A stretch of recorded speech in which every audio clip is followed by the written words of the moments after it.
Today we have what I believe to be the most remarkable dreamland ever recorded in my 10 years at this microphone.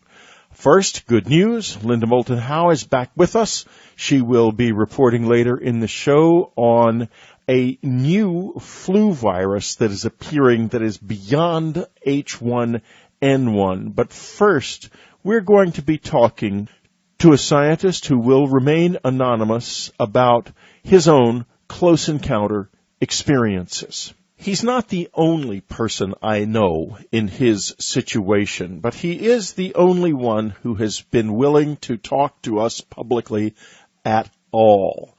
His voice is being changed for this program. I'm going to call him Mike.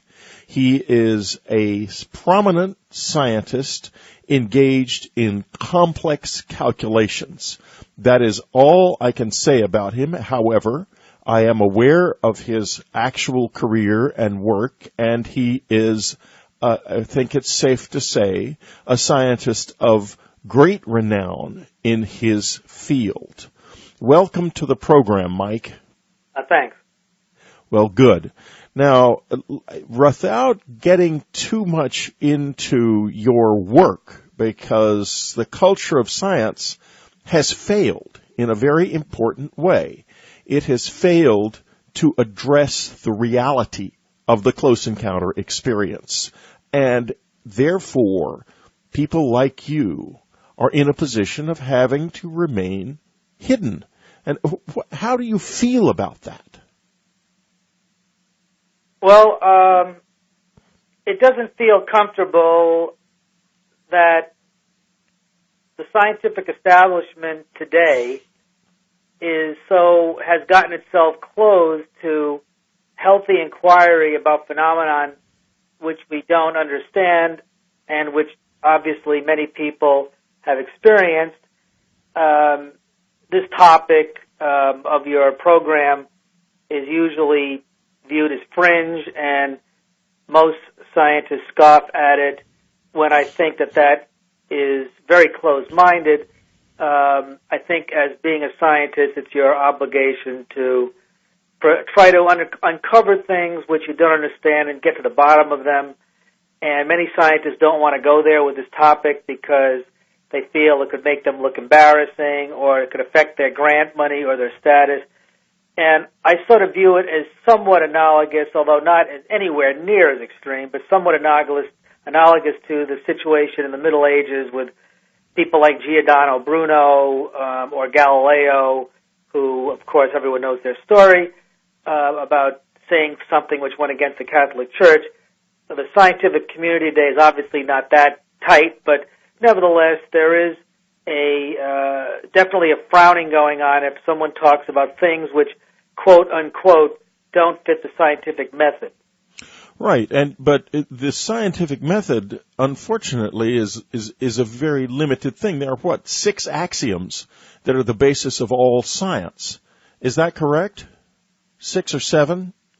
Something like that. Yes, you basically, to be accurate about it, the modern fields of science, and I'll say hard science like physics and chemistry, astrophysics, other fields I could think of, but those are certainly the hard sciences, has as their founder mathematics. Right. Mathematics is behind all of these, and the way mathematics is set up using what we call the real number system has associated with these numbers a set of axioms that they have to satisfy. Everyone knows the law, the commutative law of multiplication, A times B equals B times A. Right. One for addition, and there's several other laws like this, which are very simple, like the unity law, A times 1 is equal to A, so that's the existence of a unity element. So there's only about, I can't remember the exact number, like 5 or 6 or 7 or 8 of these. That's it. That is it. Very finite number of simple laws like that. I just mentioned a couple. Distributive, associative, commutative, unity, right. And identity element. I think that's it. And those are self-consistent entities in that if you do arithmetic in those laws, all the results stay within those laws, and everything is very self-consistent. And it's that system which all of physics is based on. all of chemistry is based on. So therefore, when you do scientific work and you're making up theories of how things might move or how things might work under various situations in physics, ultimately you're going to have to satisfy those axioms. Right. This is only a handful of them. It's an extremely restrictive setup. Now, fortunately, it works very, very well and has gained us a tremendous amount of understanding of our universe. But obviously, if you have a finite number of axioms, you can only hope to understand a finite number of things. And things that fall that you can't understand in terms of those rules are dismissed generally. Let me ask well, that's pretty much accurate. Yes, if something, it depends on how it's dismissed. Typically, the rule of thumb that science follows is if you don't satisfy rules like that, the next thing they look for is can you reproduce something at will, and then if you can reproduce it and measure it, then that gives a sense of satisfying the scientific method. But however, not everything is reproducible. One field which is reproducible but doesn't necessarily satisfy those axioms is quantum mechanics, and the reason quantum mechanics is a valid field is because it is reproducible, and you have to use other axioms to describe it. But for the most part, most other things do satisfy a finite set of axioms. So this is where we are. Now let me ask you this. We are about to discuss some truly extraordinary experiences that you've had. What would happen to your career, which is a legendary career, actually, folks, to be honest, if this information became publicly known? Probably, it depends, it depends how this kind of thing is described. If it's described in a way which is done in an analytic fashion without flourishes and just based on pure 100% observation, it would probably be accepted by a certain percentage, and the other percentage would think that I made it up or had some kind of mental disorder of some type. If it was not described with some in a very analytic way and sort of described in a little bit more detail about some implications of it, I think most people would say, well, you have no leg to stand on to talk that way, and think that it was probably just not true. And it would have the effect of damaging my career in terms of my credibility. Yeah, but your career is such a big career that it would survive as a career, and that's not true of many scientists. Scientists without such a large career might be utterly destroyed. Well, that's true. I mean, for example, when Carl Sagan was alive, with his career, if he had, I don't even know if he had experiences with these things. I have no idea, actually, and that's honest. But if he did, and he did talk about them, I think with his career, what it would have been dismissed that, that's just Carl, and he just had that to say, and it would be rapidly dismissed, and it wouldn't affect his career at all.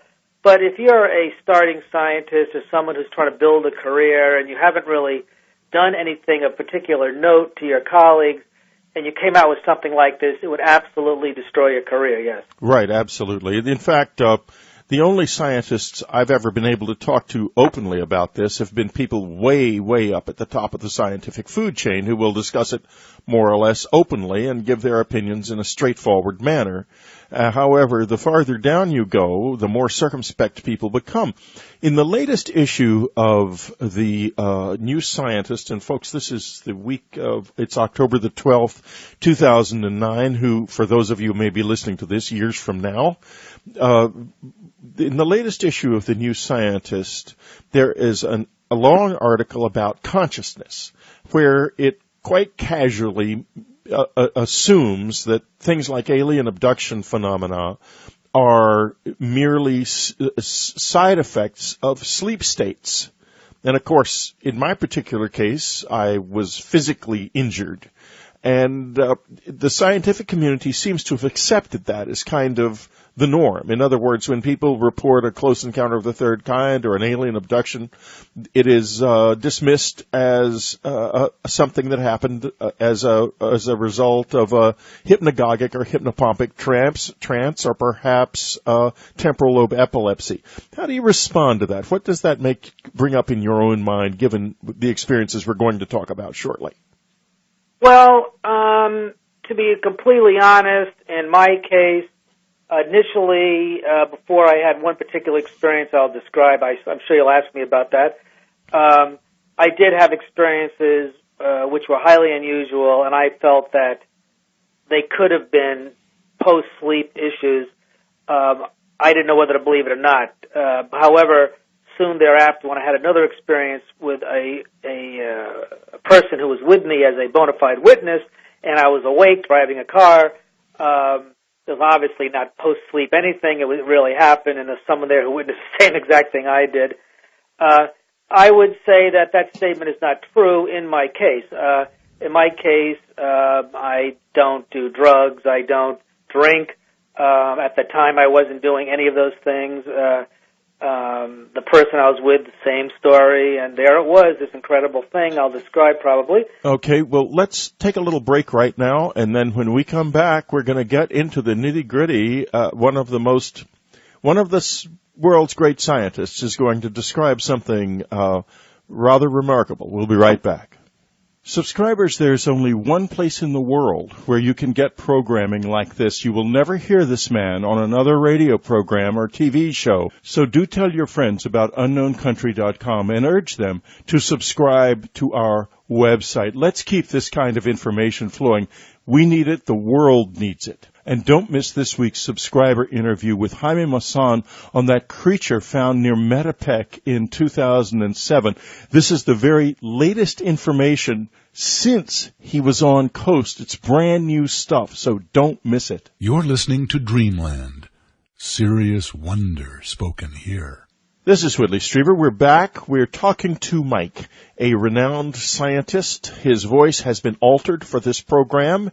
He does not sound much at all like this in real life. It's kind of strange to be talking to him since I've spent many an hour sitting across a dinner table from him, and yet I know I'm talking to the same guy despite the voice. In any case, he has had some really remarkable experiences. And Mike, why don't we just go right into it now and go ahead and tell us what first happened? This is before my Wyoming situation? Yeah, we'll talk about the Wyoming situation in a minute. This is the initial things that began to happen. Okay. I guess one of them, the very first thing happened when I was, there's several things that I could bring up. One was an experience that I had when I was in my apartment, living in a different part of the United States where I'm living right now. Right, yeah. Where in about the time span of around 1990, where I would wake up and open my eyes in my bedroom, and I was wide awake. I remember it like I was there right now.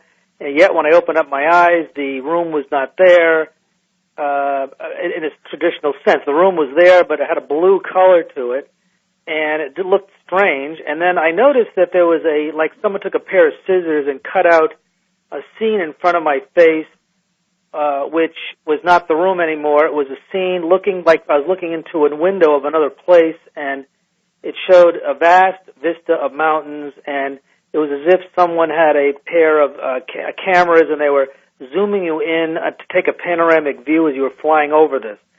And it was as real as me walking down the street, and it would last maybe 5 minutes, and then it would stop, and I'd get really upset saying, what a bummer, this had to stop. And then the next night it would happen again with a similar scene, and this would repeat several times. Those scenes, I didn't know what to make of them. I said, well, maybe this is some kind of strange post-sleep situation. Hypnopopic trance. Yes. Post-sleep trance, yes. And then what ended up happening was,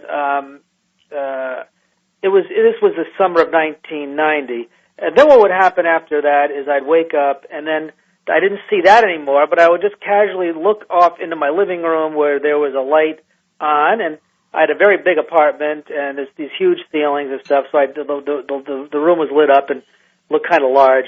And I'd look in there, and I would see, to my surprise, two entities, beings, walking in my living room, which were sort of translucent in appearance, short, You could almost see through them, but not quite. And it's like they were just tippy-toeing in the room like two explorers discovering a new place. And one of them looked towards me and didn't even seem to acknowledge me. I'm sitting in my bed saying to myself, my God, what is this? And they looked right at me and looked through me, almost like I wasn't there, and went about their business, and they didn't come anywhere near me. They stayed in the living room, and I basically got tired of looking at them. I went to bed and went back to sleep, and the next morning I woke up and they were gone. Next night that would happen. So for a few nights in a row that happened, and I just got so used to them being there that I just basically just blew it off and went back to sleep. So can you describe them, exactly what they looked like? They were very thin, very, very thin. They were translucent in appearance, so like jelly, like when you see a jellyfish under the water, it's got that level of translucence. So it's well defined, but at the same time you could see through it slightly. And they had their heads were sort of large, not obscenely large, but sort of large, and they had ears.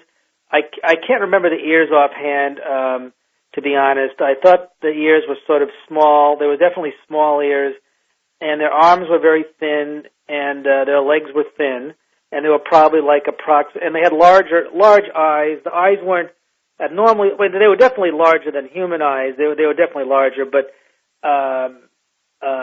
they were not dark colored at all. The whole thing was this jellyfish kind of appearance. And they were probably around, I'd say around 4 feet high. And so there you were, and this kept happening, and you finally blew it off as a probable dream state of some sort. And that's what I said. I even talked to one of my friends, and I said, dude, I had the strangest dreams the past few nights, and hope I'm not losing it, you know. Yeah, I remember feeling the same way. Well, at this point, Mike, then something must have changed because you didn't continue to blow it off.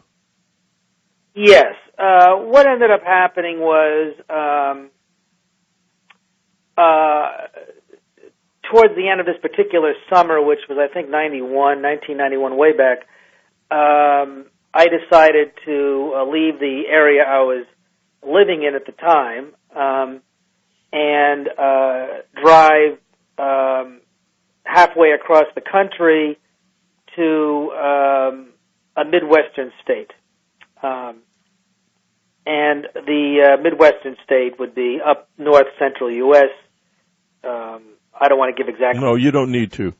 And I had to drive halfway across the country to get there. And I had with me a girlfriend at the time. And her profession was a massage therapist. She was very healthy and didn't do any kind of substances of any type. And I just wanted to leave where I was and go to this particular part of the country for various reasons. And I had a vehicle that I owned at the time, and we went in it, packed whatever belongings I needed to pack to do this trip, and we took off. And when we got roughly 2 or 3 days into the trip, we were in the state of Wyoming.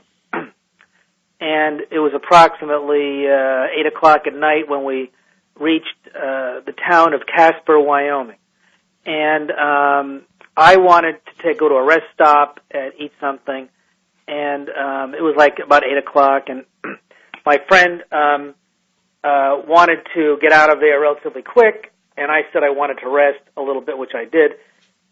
And she wanted to go, I wanted to go due north, past Casper, Wyoming, up to the Interstate Freeway 90, I believe, which cuts across the country, because I knew that up there at that part of the state, there'd probably be lots of hotels, and I think we get there like at about, 10 o'clock at night, and that'd be kind of fine to get a good night's rest.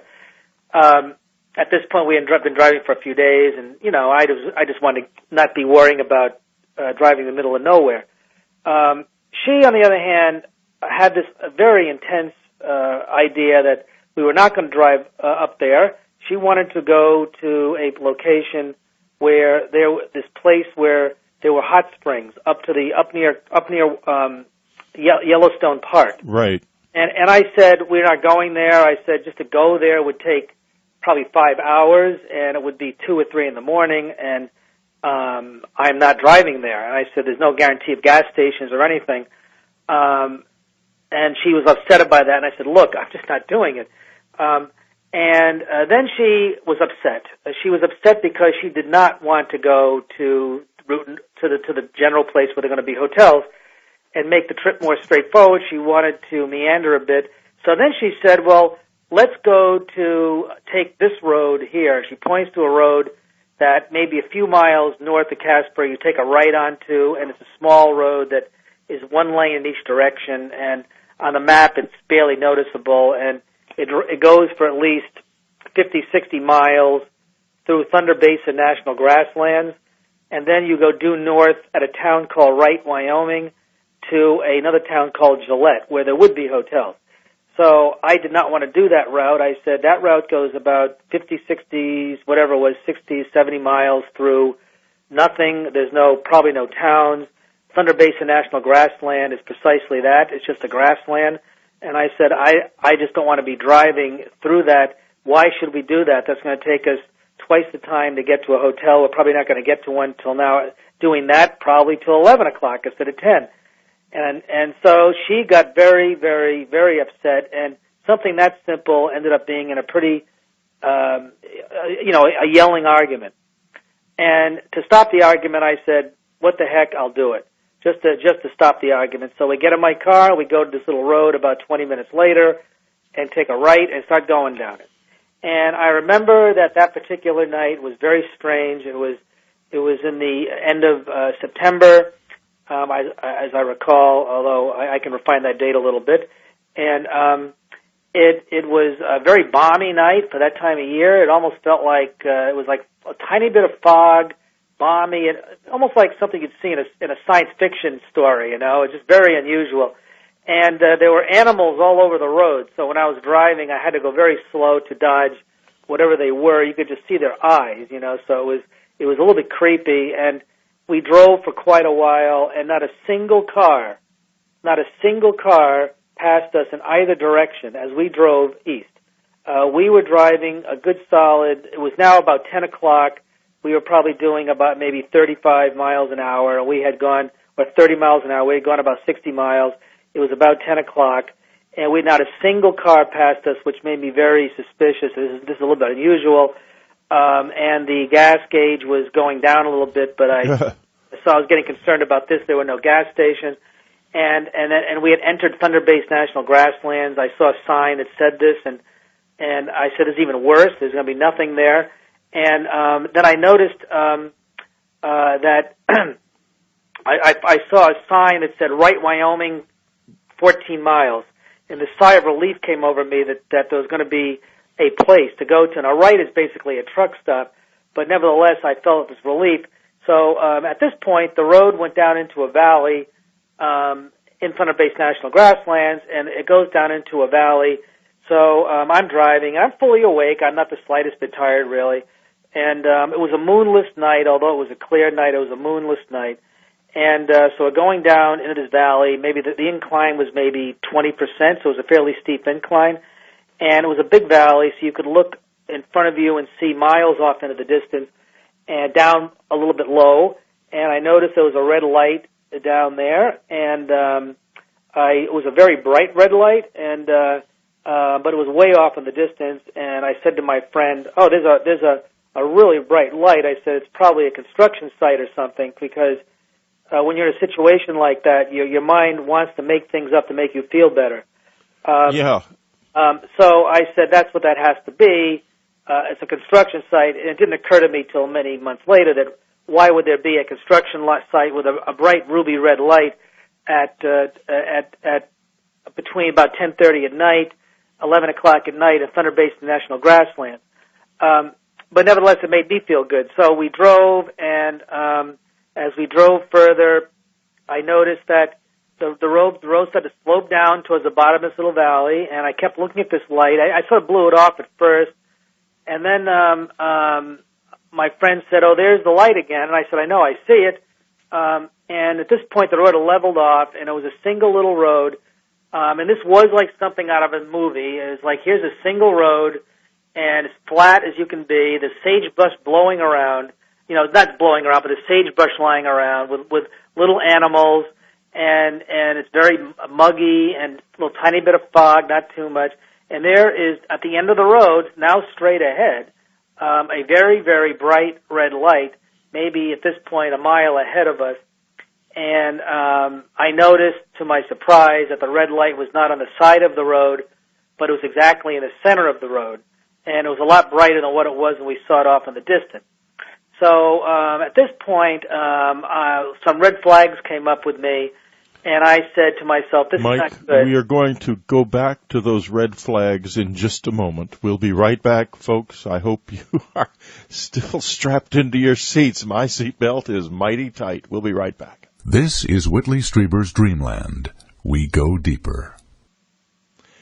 We're back talking to Mike, a renowned scientist. We are out with him on a lonely road in Wyoming, and he is confronting a very strange phenomenon in regard to a red light. Mike, go right ahead. Yes, so as I mentioned, I noticed that this light was now on the center of the road as opposed to off the side of it. So a red flag went off with me. If you could go back to the old science fiction show, I forget which it was, where someone was yelled, "Danger, danger." Every fiber of my mind was saying, "Danger, this is not a good thing." And my friend was not saying a word. She was sort of transfixed on his light at this point. And being in the center of the road, I realized that I could not go around it, that I had to go up to it. So whatever this was, it was definitely, I had the distinct feeling, in fact it was pretty clear, that this was waiting for us, that this was not a random event. This was definitely there by design. And the fact that no car passed us in either direction was sort of backed that up. So I'm saying to myself, what is this? So what I did to rationalize it at that moment is I said, oh, I know what this is, to my friend. I said, it's got to be the side of a tractor-trailer truck which jackknifed over the road, and what we're looking at is a neon sign on the side of it. That made me feel a lot better because I figured, now here's a good explanation of what this is. And although my mind on the surface was happy, the one deep down was saying, that's not what this is at all. So I had no clue what this was. So I kept driving forward, and then it got to be maybe about a quarter of a mile away, and I saw that the light was gigantic. It was not a little light at all. It was actually many feet high, and part of me said this must be an awfully large truck that jackknifed, but then I noticed that as I got maybe 500 feet away, maybe then about 300 feet away, about the distance of a football field, you could see that it was approximately 40 to 50 feet high. It was a square of light. It was actually the boundary of a square, and it was red, very bright red light at the boundary of a square, and the square was wide enough so that it went well off the sides of the road, which maybe made it probably approximately 50 feet wide, and it went up about 50 feet high, and it was just a boundary of it was like a neon sign in red, but it was much brighter than neon light, much brighter, and the square was perfectly square, and so naturally I put my brakes on when I got maybe 100 feet away from it, because I've never in my life, even on looking at science fiction movies or reading books, saw anything remotely like this, or heard about anything remotely like this, a giant square sitting on the road in front of me. And then I noticed to my horror, I guess at the time, that it was actually not on the road, it was sitting off the road by about 20, 30 feet. Above the road, you mean? Above the road, yes, it was sitting above the road. And then I noticed that, which made it even more frightening, was that it was actually embedded on the back of an object much bigger. So the object that was much bigger was not 40 or 50 feet wide. It was more like probably 60 or 70 feet wide, and it went up about 60 or 70 feet. And this was smack in the middle of it, bounced off the side, sitting on the middle of the road. And therefore, because of the size of it, I could not go around it. It was impossible to go around this thing. Word. Completely blocked the road. And when I saw that, I said to myself, this has intended to stop me. My friend was not that scared because it wasn't making any threatening moves. It just blocked the road. Now, it's one thing to see this in a movie. It's another thing to be in this situation in the middle of nowhere It is quite frightening. So I put the brakes on, and my friend told me to walk up to it, and I said to her, "Are you out of your mind? You should walk up to it. I'm not going to do that." There it was. I put my engine off, turned my lights off, and there's my car facing this thing, probably maybe 100 feet away. And this was something which was very strange, you can imagine. I sat there for probably 10, 15 minutes staring at it with her, and suddenly it floated off the ground. It lifted up. The entire black object with the red square in the middle lifted up, and it hovered over the road, maybe about 100 feet in the air. Not even that high, maybe about, I don't know, I can't get the exact, maybe 60, 70, 80 feet in the air, and just hovered there. And it didn't make a sound. Myself, knowing quite a bit about technology, I knew that this was nothing that I'd ever heard of before. Otherwise, you would be in a position to know for certain, actually. Yes, for certain. And I've been exposed to some of the best technology the United States has, and there's certainly nothing remotely like this. And so it sat there, and because it didn't make a noise, and because we were there for a good 20 minutes looking at this thing, the fear level went down. And as it floated over the road, it then did something which was truly spectacular.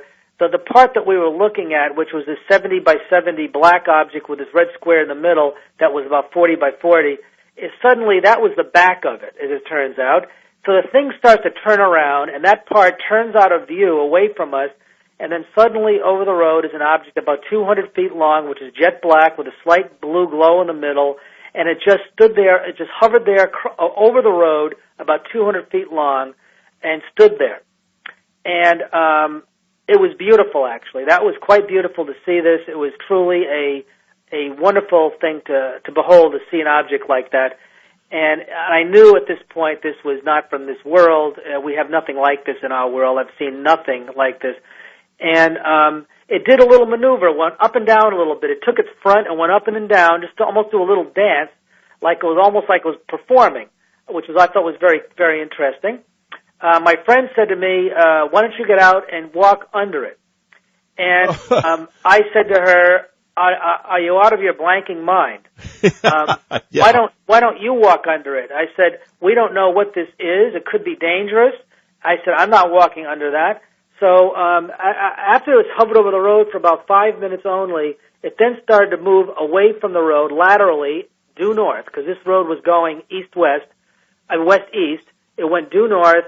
And at this part of Wyoming, by the way, due to coincidence, this is just the way it is. When it went due north, if you went north probably 60 miles, you'd be in the vicinity of where that Devil's Tower is located. This is not meant to be joked about. That's really where this was. Right, I understand. So that's where this thing was headed. Then I waited until it was far off in the distance. I could see it up in the sky until I saw this long, it's a long rectangle, and the back of it had that little red square. I could see it off in the distance, and now it was probably 5-6 miles away. At that point, I got out, and here I am standing in the road. My girlfriend's in the car. This thing is going due north, and I felt like this could come right out of a novel. This is so cool. But I didn't have any fear. I was absolutely stunned, as you can imagine.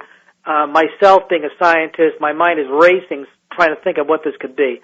I get back in my car, and at this point, I was really in a state of shock because I don't really remember too much what I was doing. I just remember I grabbed the steering wheel. My friend was very quiet. She wasn't saying much of it. She was saying nothing, as a matter of fact. If she was, I wouldn't have heard it. And I grabbed the steering wheel tight, and I said to her, "Let's get out of here." So I hit the accelerator, but didn't go that fast. And in fact, I don't even remember how fast I was going. And I'm sort of lost in my thoughts with all of this. And until I feel her shaking me, and she's absolutely hysterical, and she's shaking me, and she's saying, "They're waiting for us up there." And I came out of my trance I was in, and I said, "Who is waiting for us? What are you talking about?" And then I look off to the left side of the road, and I see this blinding white pulsating light that's off to the left side of the road, maybe about a mile ahead. And it was pulsating almost like a strobe light, and every time it pulsated, the trees would all silhouette in front of it, and when the pulse went off, it was jet black, and it was going very fast. and it was going so fast it was frightening. That definitely frightened me a lot. And my girlfriend was screaming at the top of her lungs. She was saying things like, they're going to kill us, they're evil, we have to get out of here. So because I didn't get out and walk under the other thing, I felt I wanted to be macho, so I said to her, well, I'm going to pull over and see what's there. And she starts screaming again, and she said, if you pull over, I am going to run out this door and start running. I'm going to open the door as the car is moving and start running. So I imagine. So she's gone from being eager for you to get up under the thing to wanting to get the dickens out of there.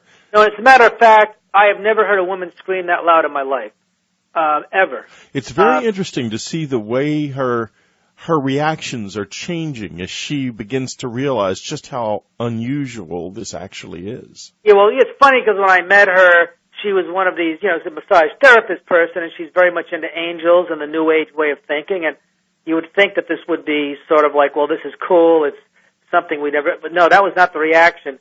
But this was frightening. When those lights were pulsating, it was definitely, unlike the rectangle over the road, this was a different thing.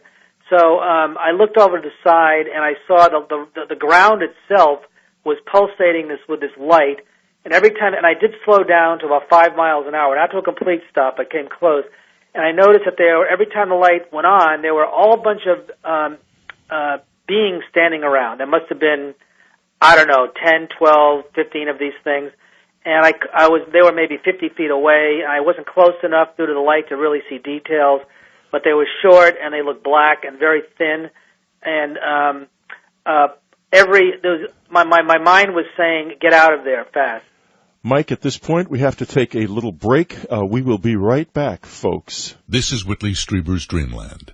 Expert hosts, unique information. This is Whitley Strieber. We're talking to a scientist, Mike, who is in the process of telling us about one of the most extraordinary close encounter experiences that ever happened. Mike, when we left the air, he was telling us about literally seeing these extraordinary beings and their enormous ship on the roadside somewhere very deep in the night, very far off in the wilds of Wyoming. You continue the story, Mike? Yeah, so when I saw these beings on the side of the road, while the lights were pulsating white, blinding light, my girlfriend, as I mentioned, was screaming that they're going to kill us, and she just was going to run for it. And I have to admit, maybe it was a screaming that facilitated it, but I was absolutely frightened. I figured, this is not funny. These things, whatever they are at this time, unlike the rectangle, these are very frightening things, and I just want to get out of here. So, but part of me did want to stop and walk over and say hello, but I felt that part of me said, don't do that. So I accelerated the car a bit and left, and she calmed down. And then I noticed up in the sky, maybe 20 feet over my car, was a ball of light that was following my car up to right, maybe which is like 5 miles ahead, and then I went due north to Gillette, and it stayed with us for a while, then it went away. And as I looked back in my mirror at where we just were, I saw lots of activity at that site where the lights were, like things were landing and taking off. It seemed like there was an awful lot going on there. I was not about to go back and check it out, so I ended up going to Gillette. Now, this was at about 11 o'clock, as I last recall. So we ended up, as we went north to Gillette, I was absolutely just blown away by this, as you can imagine, and so was my friend. And Gillette was only maybe, probably 40 miles away, but it was a 2-lane road at which you can go 60 miles an hour at least. So it would have taken 30 minutes to get there max. And I remember arriving in Gillette with her, and I just kept saying, like in a robotic fashion, over and over, it's so late. We're never going to get a hotel this time of night. It's 2 or 3 in the morning. We're just not going to get a hotel here. And it was, and we finally did at about 3 o'clock in the morning, and I sketched everything up very carefully, on my notepad, which I still have. And it didn't occur to me till months later that I saw the original thing, the rectangle. That was at about 11 at night, and it should not have taken us 3 hours to drive to Gillette. It should have taken like 20 minutes. So there's that classic missing time that people see. this experience following the entities in my apartment a few weeks before I took this trip, together with the cutouts, it all started to fit together. That they were visiting me at that time, I believe, whatever they were, and this thing stopped on the road was sort of a way to introduce themselves to me. However, after I got to the Midwest and I settled into an apartment where I was writing an article about my scientific work a few months later, and I made an observation that I was doing an experiment that was very important for my career. It was a key thing in my career. It was actually an important experiment in a scientific community, and this particular experiment happened at a certain time of the year, at a certain time of the day. And I wrote down in this research report I was writing for an article for a major journal that at this particular time this experiment concluded. And I was being asked to write this report by a very famous scientist because it was a fairly substantial discovery. And suddenly I was jolted out of my awareness when I was writing this, because I wrote down the time. I said the time was this date at this time of night, and then I said, wait a minute, where have I? And that's when I said this experiment concluded at that time, which made it a very successful experiment. It was something unbelievable. This experiment was so successful that it could even happen. And then I said, wait a minute, that was exactly the same time that I saw these things in Wyoming. So this experiment I'm not going into in this interview actually started a few months before I saw those things in my apartment, and I got the solution to start this experiment in its process, sort of in a very mysterious way. I never felt that I made the discovery myself per se; that it was more or less handed to me by some insight that I didn't imagine I could have had, and the fact that this experiment concluded far from Wyoming, at exactly the same moment that I saw these things in Wyoming, to me was a very strong verification that whatever these things were, they played a role in furnishing me the solution I needed for this particular experiment, which has had a big impact in the science scene. So in my case, I feel that whatever these things are, whatever I witnessed that night, that has had a definite interaction with me and in a very real way, with a witness that was there, and it had played a big role also with the scientific discovery. And these calculations, this scientific discovery, was terribly important. It was terribly important for my career, but also for the effects it had. Without going into any detail about the area it was in, since I know what the discovery was, folks, I can tell you that it affected the world profoundly. Yeah, there's a particular field of science and technology that this affected, and it has made a big impact worldwide in this field, not just for the field itself, but for our awareness to how to do certain kinds of, let's say, transportation. Right. Yeah, and leave it at that. Well, what a remarkable story we have been told today I think it's rather tragic that this is not something that you could bring forward into the scientific community, and that it could maybe conceivably lead to more interactions like this and the more useful knowledge coming the way of humanity from this bizarre source. What do you think they are, Mike? Do you think we're dealing with time travelers or creatures from another world, or exactly what? I don't know what they are. First of all, I have to tell the audience out there that from my experience, I'm a very, very sane person, and I have I'm just very well established in what I do. So I'm not a fringe case at all. Actually, I'm not at all. Not at all. Part of the establishment, unfortunately, but it's hard to say what these things are. They certainly exist. There's no doubt about that. I definitely saw them with my friend. She was there. She chooses not to remember it too clearly as time goes on, as people do in shock experiences. But yes, it definitely happened. It definitely had a coincidence with the major scientific work. So I say to myself, what are they? Well, my inclination is they may not be one is tempted to say they're space travelers, but I would tend to doubt that. My gut feeling is that they might be some kind of life form that exists in alternate dimensions from ours, and they may actually be time travelers as well, which they could be from the future or from the past. And their role, I believe, is to affect our civilization by making contact with various people who are in various situations to do things that can work for the betterment of our society and world as a whole to move it forward. They do work in very discreet ways, and I would be fascinated to know how many people who are in strong positions in our world have stories like this. I'm sure you're never going to hear them, but I think their role is to help the world and to make it move in a better way. This discovery, I could, of course, go on and on about what it is, and it certainly has a strong bearing on a lot of different things. But the discovery itself has a strong sign. If you could put a sign on it, the sign would be, this discovery is meant to open our awareness as a new way to do things. And, yes. And I think that these entities, that's their job, is to sort of help us along to do new things in key ways to sort of move our society forward.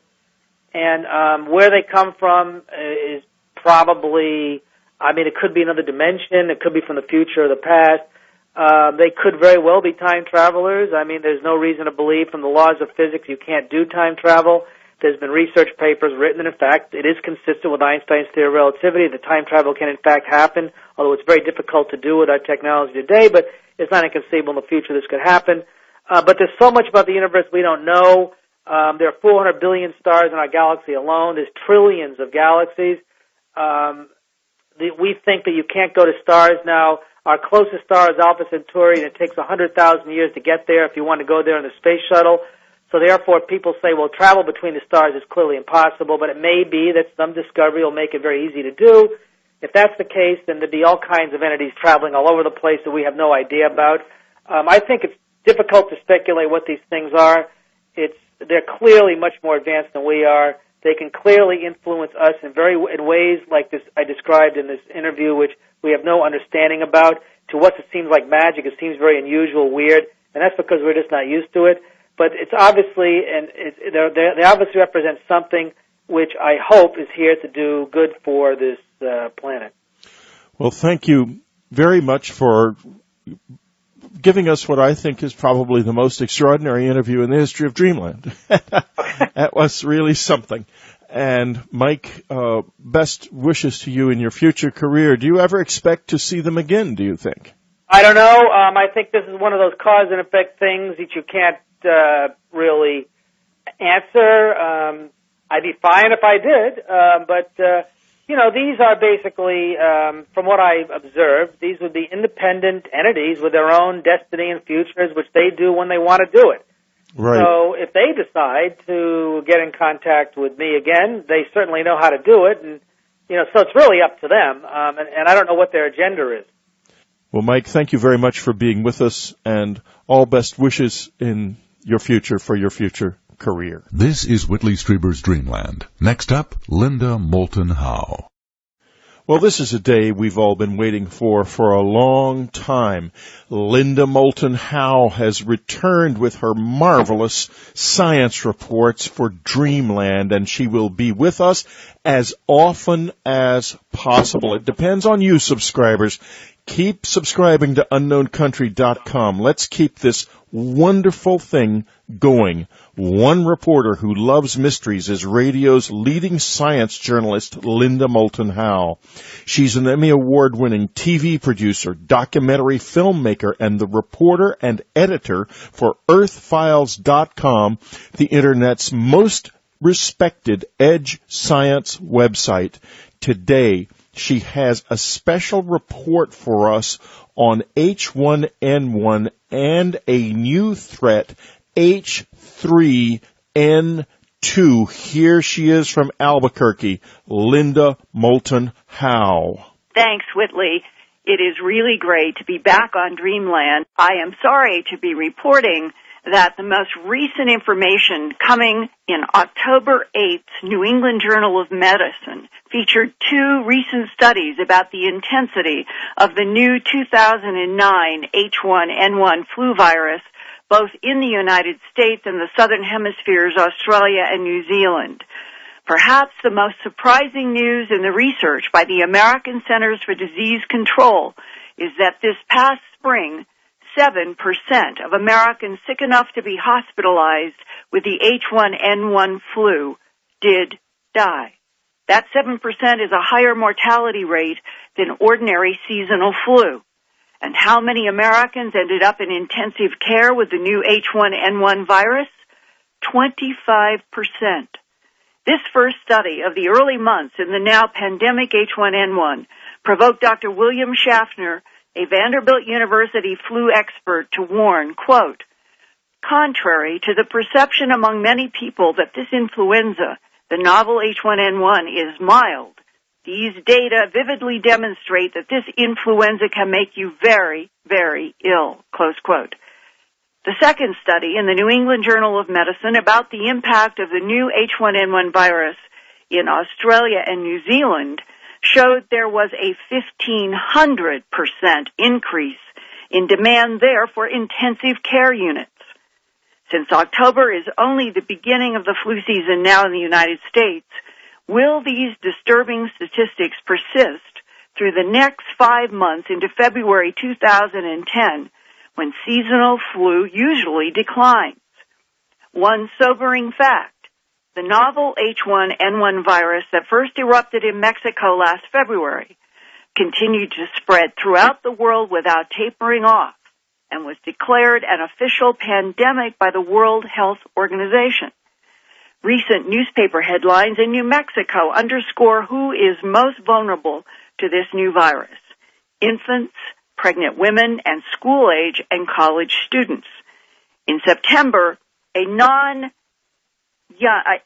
Mexico young, healthy, pregnant woman died from this flu. On October 2nd, the Albuquerque Journal headlined, quote, 5-year-old and infant die of swine flu. Neither child had chronic medical conditions, close quote. The next day, a Chaves County healthy 17-year-old teenager died of the H1N1 flu. By October 8th, the newspaper's front page said, quote, swine flu concerns fill clinics in New Mexico, close quote. One virus expert at Baylor College of Medicine in Houston, Texas, also warns of another viral shoe about to drop, and that is the emergence of a more virulent strain of H3N2 in the southern hemisphere that is now making its way to the northern hemisphere. Its most vulnerable targets are people over 50, the opposite of H1N1. Paul Gleason, MD, is professor of molecular virology and microbiology, pediatrics, and epidemiologist in the Influenza Research Center at Baylor. Recently, I talked with him about the second threat of H3N2 coming while H1N1 cases are doubling now each week, why the novel H1N1 virus is hitting the young and pregnant population so hard, and yet this time older people seem to have some immunity. Dr. Gleason begins with the link between the 1918 Spanish flu pandemic that killed 100 million people and this new H1N1 virus. The 1918 pandemic virus was an H1N1 virus, but the hemagglutinin of the current H1N1 is much different than the 1918 H1N1. This would explain why WHO and CDC and all of you in the medical community around the world have been especially nervous about this particular recombination that has H1N1 in it, because the last major pandemic was H1N1, the 1918 Spanish flu? Yes, that's true, but that virus in humans has mutated a lot since 1918, and it appears that older people may have had experience with a virus similar to this in their youth, and so they retain that protection against infection with this virus. CDC has demonstrated this by testing sera taken from patients of different ages. And they find that essentially the older you are, the more likely you are to have pre-existing antibodies. And at the same time, they've found that those people with pre-existing antibodies will get a boost with seasonal vaccine. In other words, seasonal vaccine will stimulate antibodies against this new pandemic virus in older people. And the younger you are, the less likely you are to have those pre-existing antibodies. And people born in the 80s, 90s, or the 2000s are not likely to have any pre-existing antibodies and are therefore very susceptible to this new virus. And since influenza viruses spread mainly among school children and college students, those are the people who are exposed first, and that's where we're seeing the serious morbidity now. Could you explain if this is a novel virus that has North American swine, has avian, and has human in the genetic mix of the virus?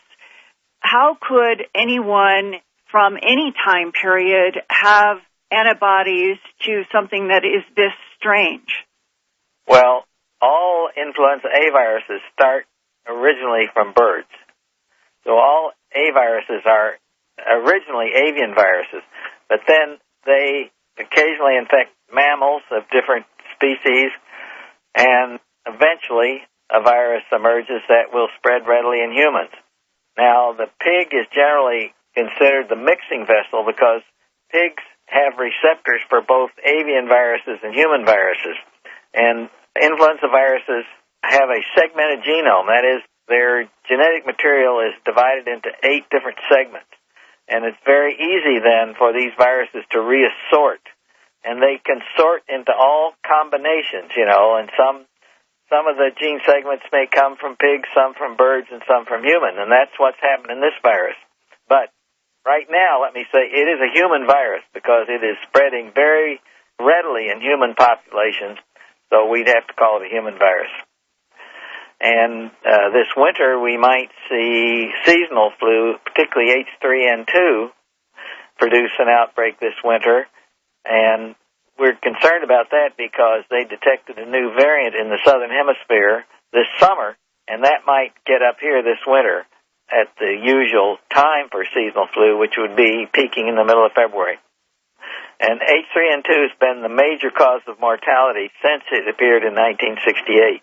And it's produced epidemics essentially every other year since it occurred in 1968. So the possibility is that we might have even a bigger spike in mortality in the H3N2 because of a new variant in its genome sequencing that has first surfaced in the southern hemisphere and could be up here this winter. Yeah, that's possible because, as we've said, the older population, which usually make up the majority of persons in the excess mortality, seem to be protected against the H1N1, but for some reason or other, they have not acquired protection against the H3N2 variants that have appeared since 1968. So most of the mortality, and this is largely in elderly people, that's occurred since 1968 has occurred in years when we have had H3N2 epidemics. So I think there's a good possibility that we'll have an H3N2 outbreak in midwinter of 2010. The H3N2 is a threat to the elderly population. Do I understand that one of the ironies is that you and other virologists are actually worried more about H3N2's impact this year than maybe H1N1? The impact is very different depending on the age.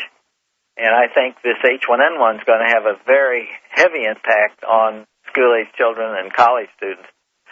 And there'll be some tragic deaths occurring in very young, healthy people. The H3N2 is a threat to the elderly. And that's why it's important for everybody to take the seasonal vaccine now as quickly as they can get it so that they'll be prepared for this winter. Could you please give your medical perspective on the current normal flu vaccine that would impact H3N2 and the new vaccine, which is just starting to be distributed? The new vaccine is treated as a strain change by the FDA. In other words, they've examined the virus, and they've looked at its growth characteristics, and they've looked at preliminary data from all the manufacturers, and they've concluded this is like a strain change that we have every year with seasonal flu. And the vaccine is produced in manners that's no different than the seasonal vaccine, which we've been using by millions of doses for the last 50 years, I guess. So we have no concern about anything being special about this vaccine. But from all the data that we've seen, we agree that we can treat this like a seasonal flu vaccine. There's a change, but it's manufactured in the same way as the seasonal vaccine. What do you say to people who are afraid of getting any vaccination of either of the flu vaccines? Well, I think they better look at the statistics on the number of people who have been ill and the number of people that have died with this new H1N1 virus, and then they have to weigh the risk and the benefit. And if they think that the risk of the vaccine is greater than the risk for infection with the virus, then they can make their choice. But personally, I think that they are much better off if they take the vaccine and get protected against infection with this new virus. Since August 30th, they would attribute over 10,000 hospitalizations to the new H1N1 virus and almost 1,000 deaths. That's only since September. Each week since September 1st, the numbers have doubled, and we've seen a skyrocketing change in the number of people presenting with influenza-like illness to clinics and emergency rooms. So I think we can expect those numbers to increase, and it does not appear that we've reached the peak of activity for this wave yet. We're still going to see a lot of illness before this fall is out. You've probably seen it on the Internet yourself. All of these warnings, don't get the H1N1 vaccine because it has mercury in it. There's just all kinds of warnings. Could you talk about this H1N1 vaccine? Well, the vaccine, as I said, is produced the same way as the seasonal flu vaccine.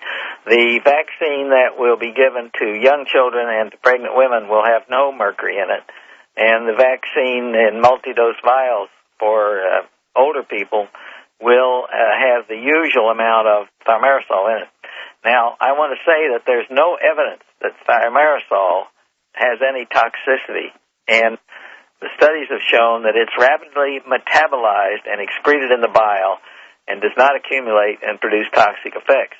It's an ethyl mercury, which is very different than the mercury that causes poisoning, which is methyl mercury, and is not metabolized rapidly and tends to accumulate and produce toxicity. So I don't think anybody has to worry about the thimerosal that's in influenza vaccine and the dose that's given. It's not going to cause any harm. Who, at what ages, will be able to get the H1N1 novel vaccine? The goal is to immunize everybody in the country. But obviously, if it's the younger people who are having all the infections and are dying of it, it would be best if it's targeted toward younger population now and pregnant women, because pregnant women have an excess mortality with this H1N1.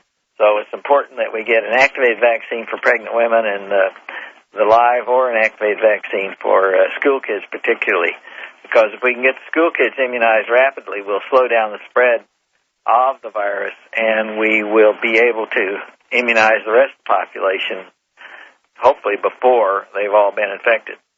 Why are pregnant women so vulnerable to the new virus? They're susceptible to it, that's one thing.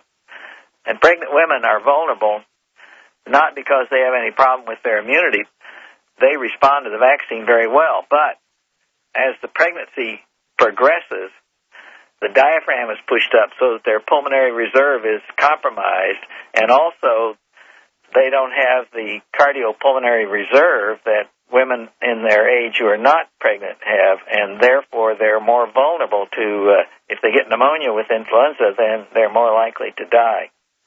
And the other thing to remember is that if a pregnant woman takes the vaccine, she makes antibodies, which are also passed to her new baby.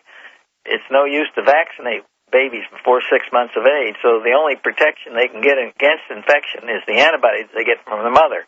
So if the mother is vaccinated during pregnancy, she will not only protect herself, but she will provide protection for her baby that should last, hopefully, for the first 6 months, or at least for the first 4 or 5 months after birth. And that's a very vulnerable period for the baby, too.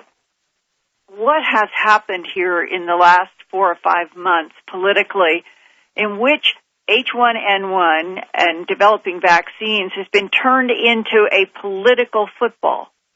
Anti-vaccine groups that seem to be intent on doing this, and it doesn't make any difference whether it's flu vaccine or some other vaccine.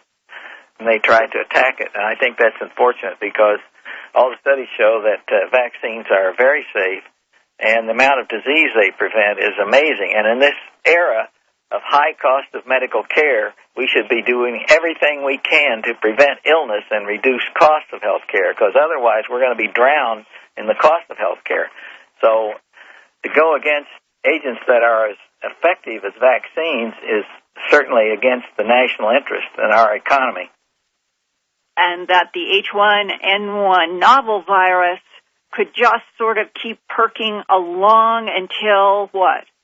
Well, I think it'll produce a pretty sharp outbreak this fall, and then it may die out a little bit, and then it may either recur in the winter or it will come back next year. In the fall of 2010.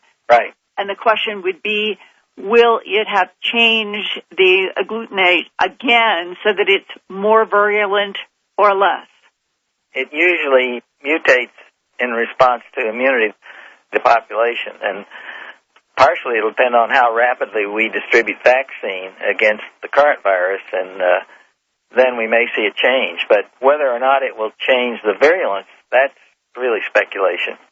By the middle of next year, what might be the projected deaths from the combination of these two viruses this year? What is normal and what might happen now? Normal seasonal flu is 50,000 excess deaths, and that's the average.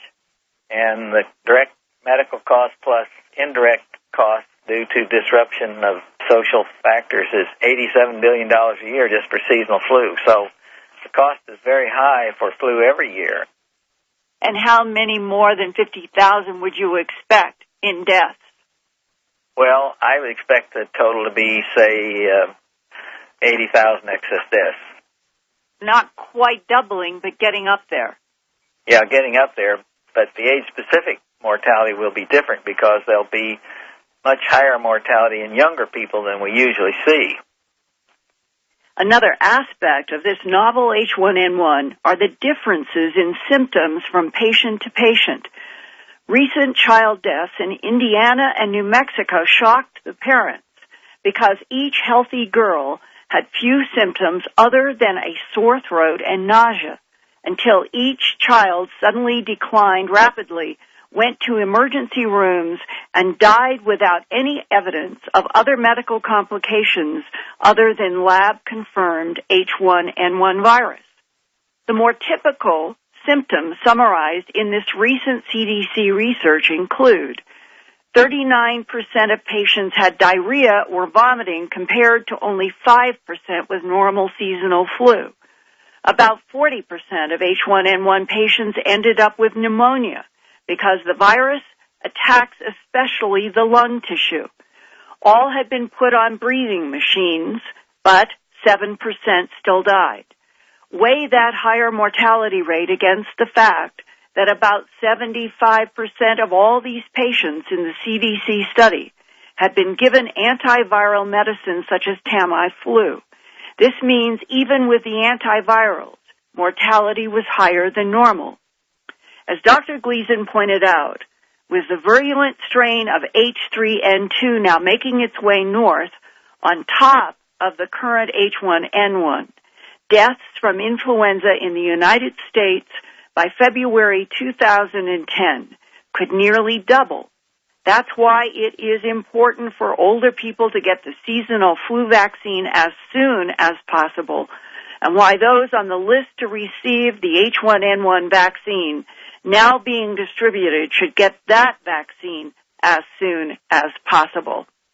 And Whitley, I wonder myself, as the numbers are doubling and we are seeing headlines on the front page every day in the Albuquerque Journal about this widespread impact on infants, school children, and pregnant women here, that this is the signal, this is coming of what we still have to unfold between now and February. Well, I think it may be, Linda. H1N1 has come very close in my family because my brother had it. His symptoms were not respiratory, but blinding headaches in the back of his head, and he's tested positive for the disease. He's recovering from it fine. He's in the age group that is least affected by it. But nevertheless, our doctor has advised myself and my wife to take pneumonia vaccinations as well as H1N1 vaccinations when they come out, and of course the regular flu vaccinations. We swear by flu vaccinations now, and we are absolutely not afraid of them. I think there's just not sufficient evidence that vaccines are dangerous. I think they do a lot more good than damage. I could not agree with you more. I have gotten a flu shot every year in the fall to help protect myself, and it seems to me that I have had less flu in my life than a lot of other people who have not had flu vaccines, and it has troubled me that something as important as a new vaccine against a new novel virus, H1N1, would have been turned into a political football in this country and in other parts of the world, but especially the United States, when getting this vaccine to the young and to the pregnant could save lives. And now with H3N2 about to drop into our country, and that would affect older people, everyone needs to get the seasonal flu vaccine. I couldn't stress that more. Absolutely, and I'm sure I'm going to get a lot of emails saying, oh, it's terribly, terribly dangerous. Think twice about it, folks. What's out there might be a lot more dangerous than the cure in this particular case. Linda Moulton Howe, thank you for being way up at the top of the scientific food chain, who will discuss it more or less openly and give their opinions in a straightforward manner. However, the farther down you go, the more circumspect people become. In the latest issue of the New Scientist, and folks, this is the week of, it's October the 12th, 2009, who, for those of you who may be listening to this years from now, in the latest issue of the New Scientist, there is a long article about consciousness, where it quite casually assumes that things like alien abduction phenomena are merely side effects of sleep states. And of course, in my particular case, I was physically injured. And the scientific community seems to have accepted that as kind of the norm. In other words, when people report a close encounter of the third kind or an alien abduction, it is dismissed as something that happened as a result of a hypnagogic or hypnopompic trance or perhaps temporal lobe epilepsy. How do you respond to that? What does that bring up in your own mind, given the experiences we're going to talk about shortly? Well, to be completely honest, in my case, initially, before I had one particular experience I'll describe, I'm sure you'll ask me about that, I did have experiences which were highly unusual, and I felt that they could have been post-sleep issues. I didn't know whether to believe it or not. However, soon thereafter, when I had another experience with a person who was with me as a bona fide witness, and I was awake driving a car, it was obviously not post-sleep anything. It really happened, and there's someone there who witnessed the same exact thing I did. I would say that statement is not true in my case. In my case, I don't do drugs. I don't drink. At the time, I wasn't doing a finite set of axioms. So this is where we are. Now, let me ask you this. We are about to discuss some truly extraordinary experiences that you've had. And what would happen to your career, which is a legendary career, actually, folks, to be honest, if this information became publicly known?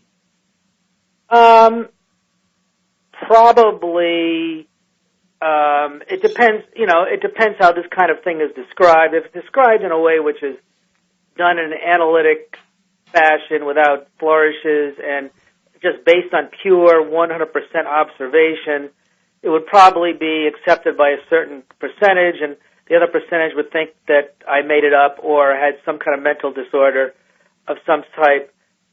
If it was not described with some in a very analytic way and sort of described in a little bit more detail about some implications of it, I think most people would say, well, you have no leg to stand on to talk that way, and think that it was probably just not true. And it would have the effect of damaging my career in terms of my credibility.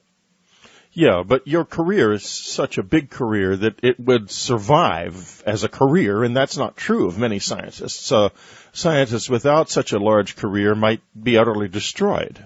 Well, that's true. I mean, for example, when Carl Sagan was alive, with his career, if he had, I don't even know if he had experiences with these things. I have no idea, actually, and that's honest. But if he did, and he did talk about them, I think with his career, what it would have been dismissed that, that's just Carl, and he just had that to say, and it would be rapidly dismissed, and it wouldn't affect his career at all.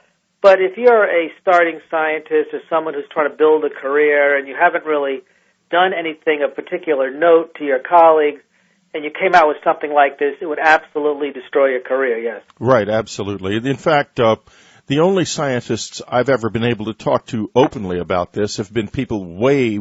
Today we have what I believe to be the most remarkable Dreamland ever recorded in my 10 years at this microphone. First, good news. Linda Moulton Howe is back with us. She will be reporting later in the show on a new flu virus that is appearing that is beyond H1N1. But first, we're going to be talking to a scientist who will remain anonymous about his own close encounter experiences. He's not the only person I know in his situation, but he is the only one who has been willing to talk to us publicly at all. His voice is being changed for this program. I'm going to call him Mike. He is a prominent scientist engaged in complex calculations. That is all I can say about him. However, I am aware of his actual career and work, and he is, I think it's safe to say, a scientist of great renown in his field. Welcome to the program, Mike. Thanks. Well, good. Now, without getting too much into your work, because the culture of science has failed in a very important way. It has failed to address the reality of the close encounter experience. And therefore, people like you are in a position of having to remain hidden. And how do you feel about that?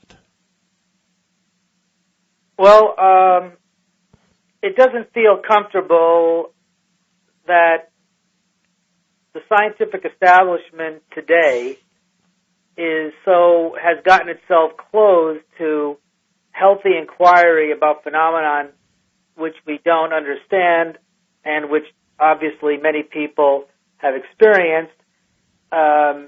This topic of your program is usually viewed as fringe, and most scientists scoff at it when I think that is very closed-minded. I think as being a scientist, it's your obligation to try to uncover things which you don't understand and get to the bottom of them. And many scientists don't want to go there with this topic because they feel it could make them look embarrassing or it could affect their grant money or their status. And I sort of view it as somewhat analogous, although not anywhere near as extreme, but somewhat analogous to the situation in the Middle Ages with people like Giordano Bruno or Galileo, who, of course, everyone knows their story, about saying something which went against the Catholic Church. So the scientific community today is obviously not that tight, but nevertheless, there is definitely a frowning going on if someone talks about things which, quote unquote, don't fit the scientific method. Right, but the scientific method, unfortunately, is a very limited thing. There are 6 axioms that are the basis of all science. Is that correct? 6 or 7? Something like that. Yes, you basically, to be accurate about it, the modern fields of science, and I'll say hard science like physics and chemistry, astrophysics. Other fields I could think of, but those are certainly the hard sciences, has as their founder mathematics. Right. Mathematics is behind all of these, and the way mathematics is set up using what we call the real number system has associated with these numbers a set of axioms that they have to satisfy. Everyone knows the law, the commutative law of multiplication: A times B equals B times A. Right. One for addition, and there's several other laws like this, which are very simple, like the unity law. A times 1 is equal to A, so that's the existence of a unity element. So there's only about, I can't remember the exact number, like 5 or 6 or 7 or 8 of these. That's it. That is it. Very finite number of simple laws like that. I just mentioned a couple: distributive, associative, commutative, unity, right. And identity element. I think that's it. And those are self-consistent entities in that if you do arithmetic in those laws, all the results stay within those laws, and everything is very self-consistent. And it's that system which all of physics is based on, all of chemistry is based on. So therefore, when you do scientific work and you're making up theories of how things might move or how things might work under various situations in physics, ultimately you're going to have to satisfy those axioms. Right. Since there's only a handful of them, it's an extremely restrictive setup. Now, fortunately, it works very, very well and has gained us a tremendous amount of understanding of our universe. But obviously, if you have a finite number of axioms, you can only hope to understand a finite number of things. And things that fall that you can't understand in terms of those rules are dismissed generally. Let me ask well, that's pretty much accurate. Yes, if something, it depends on how it's dismissed. Typically, the rule of thumb that science follows is if you don't satisfy rules like that, the next thing they look for is can you reproduce something at will, and then if you can reproduce it and measure it, then that gives a sense of satisfying the scientific method. But however, not everything is reproducible. One field which is reproducible but doesn't necessarily satisfy those axioms is quantum mechanics, and the reason quantum mechanics is a valid field is because it is reproducible, and you have to use other axioms to describe it. But for the most part, most other things do satisfy a